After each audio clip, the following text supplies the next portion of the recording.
Je vais vous donner un exemple très concret de ce qu'aurait pu faire le président de la République à la tribune des Nations Unies. Annoncer que la France reconnaissait l'État palestinien. Il a dit, le président de la République, Emmanuel Macron, « Je le ferai dans le cadre d'un processus quand ce sera utile ». Il n'y avait pas de moment qui pouvait être plus utile qu'aujourd'hui, à un moment où toute cette région hésite entre une situation de guerre localisée et une guerre régionale totale. C'était le moment pour affirmer une vision politique.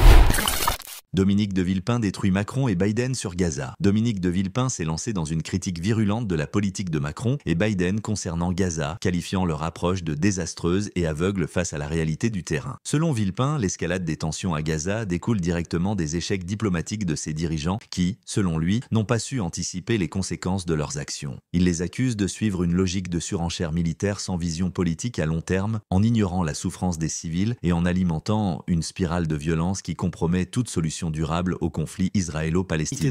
Ne l'oublions pas, en 1948, il y a un peuple qui a été privé de sa terre. 700 000 Palestiniens ont dû partir. Justement. Et cette injustice-là, c'est celle qui est encore à l'œuvre, c'est celle qu'exploite l'Iran. Quand l'Iran s'affirme comme aujourd'hui le leader de la cause palestinienne parce que les autres pays arabes modérés sont trop discrets et qu'il essaye de renforcer sa position dans le monde arabo-musulman à partir de la cause palestinienne, c'est toujours en se servant de cette injustice, cette plaie-là. La communauté internationale doit la refermer. Et il n'y aura pas de paix dans cette région. Et je pense au-delà, ne l'oublions pas, l'identification de certains peuples européens, l'identification aux États-Unis, on a vu les mouvements dans les universités, est telle que cette grande cause historique qui est liée à l'histoire des Nations Unies, parce que les Nations Unies ont été fondées en même temps que, dans la même période que la création de l'État d'Israël, et Israël a été porté sur les fonds baptismaux, justement, par les Nations Unies. Donc nous avons tous une responsabilité particulière vis-à-vis de ce qui se passe dans cette région.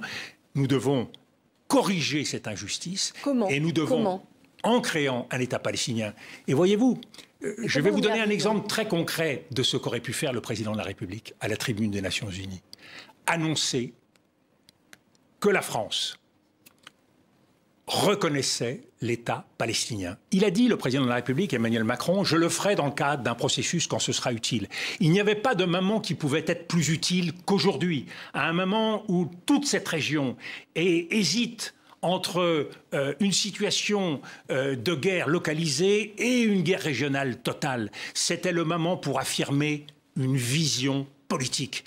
Quand le président de la République souscrit à la position marocaine sur le Sahara occidental, il ne le fait pas dans le cadre d'un processus. Il n'a pas pris langue avec l'Algérie, il n'a pas pris langue avec les Nations Unies pour faire en sorte que ce conflit du Sahara occidental puisse enfin être réglé. Il a pris une décision et il a adressé un message en juillet au roi du Maroc. Eh bien là, il y avait la possibilité de se situer dans le cadre d'un processus. Car ce qui est en cause, c'est l'absence du monde occidental dans cette exigence de justice. C'est l'absence de voix de l'Occident. Ni Biden, ni le président Macron, ni Olaf Scholz, ni personne en Europe ne porte cette exigence. Nous oublions ces malheurs du monde. Eh bien, malheureusement, ces malheurs du monde, ils se vengeront. Et nous sommes dans cette affaire, croyez-le bien, tous concernés. Toutes les dettes se paieront. C'est malheureusement l'histoire, c'est la grande histoire que nous devons tous connaître et ne jamais oublier. Dominique de Villepin, dans sa critique acerbe de la politique étrangère d'Emmanuel Macron et de Joe Biden vis-à-vis du conflit israélo-palestinien, met en lumière un point central souvent négligé par les dirigeants occidentaux, l'absence de vision politique claire et le manque de justice dans la gestion du dossier palestinien.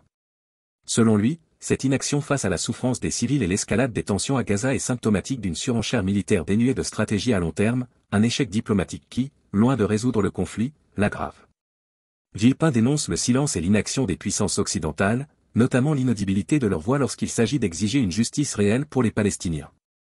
Ce manque d'engagement, selon lui, alimente un sentiment d'abandon dans la région et renforce des acteurs comme l'Iran, qui se présente aujourd'hui comme le champion de la cause palestinienne, profitant du vide laissé par les pays arabes modérés.